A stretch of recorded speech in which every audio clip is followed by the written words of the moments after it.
All right, shalom, shalom. This is Brother Dawad Zayan with HOI Atlanta Camp. First and foremost, I want to say all praises, honor, and glory to Yahweh by Shemi Yahushai, and all double honors to the elders of HOI Atlanta Camp. Now, today I want to give a quick breakdown on John 3:16. We are already familiar with that scripture, what it says, for God so loved the world that he gave his only begotten son. Now, the first thing we need to look at in literature, in any kind of literature, is the author and the author's perspective. Now, we don't know exactly who translated the book of John, but we do know that John was a fisherman. So let's look at that. What does that mean towards the scripture?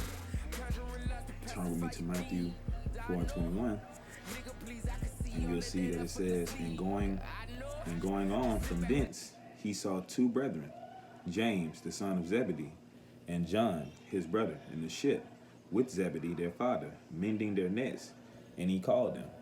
So now, if they were in a boat with nets, more than likely they were fishermen, and I don't know if you know anything about culture and the history of Hebrews. Is at that time, if you were a fisherman, you probably didn't know Greek.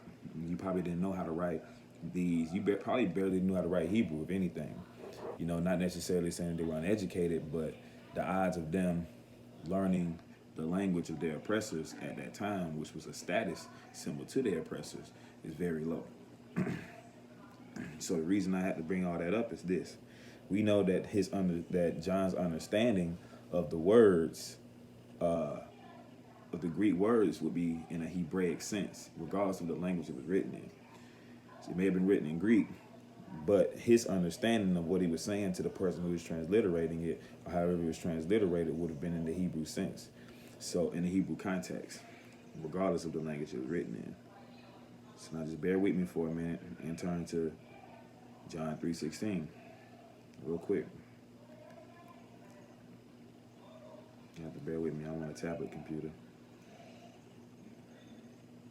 All right, so John 3:16 says, for God so loved the world that he gave his only begotten son, that whosoever believeth in him should not perish but have everlasting life. So now second thing we need to do when it comes down to studying literature, if we want a specific word that we want to break down, we need to go to that word and figure out the original meaning of that word. Now, if you go to the Strong Concordance and look up the word world, in Greek, it goes back to the transliteration of cosmos, Kosmos.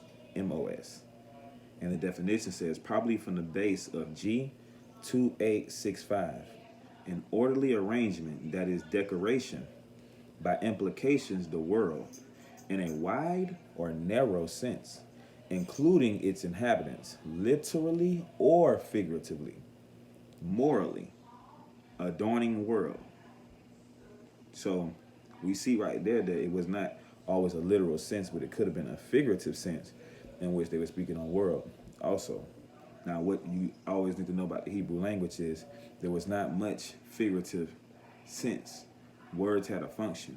For example, the word Abba, if you write it in Paleo Hebrew, pictorial Hebrew, it's a picture of an ox and a picture of a tent. So now you say, okay, well, Brother Dawad, what does that necessarily mean towards the etymology of the word? Well, what is an ox? An ox is a strong animal. A strong animal. It's hard to knock over an ox. In our tent, what holds a tent up? The pole. So the father will be this thing that holds the household up, the pillar of the household. But you see, the word has a function, because in English or Greek, or English that comes from the Latin words, most of them had these figurative, vague definitions. When Hebrew, we didn't have that. Hebrew, we were very concrete, very cut to the point. So now, that being said, let's see what the Hebraic understanding of the word world would have meant. And to do that, I believe I'm going to reference Samuel. 1 Samuel 2:8, where it says, he raiseth up the poor out of the dust, and lifted up the beggar from the dunghill, to set them amongst princes, and to make them inherit the throne of glory. For the pillars of the earth are Yahweh's, and he has set the world upon them. It's just so you can get the context of the word world.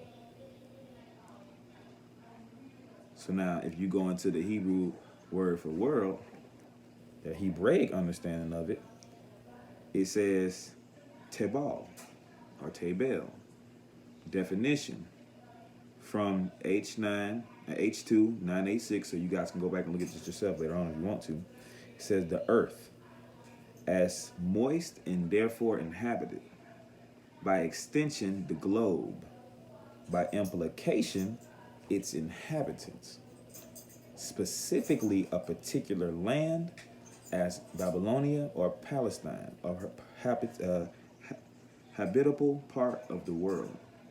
So we can clearly see that the Hebraic sense of the word world was speaking of a specific part of land, a specific group, and by extension, its inhabitants, and also by implication.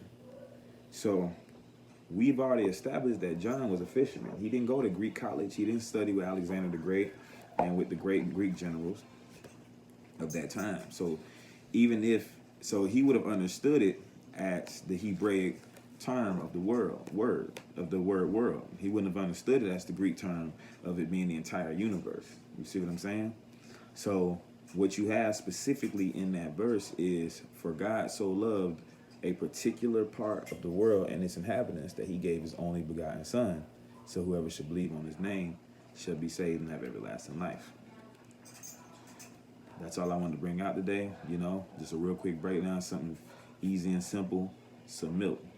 So when you come to things like this, just always remember when you study to always find the deeper meaning of the words, because you can never fully understand the scriptures in Greek or English, because English is a language that's made up of multiple different languages. Any of you bilingual brothers and many of our Northern Kingdom brothers know that English is a clash language. It clashes a lot. It's very hard, very harsh. But if you speak Spanish, it's not like that. It's very fluent, very flowing.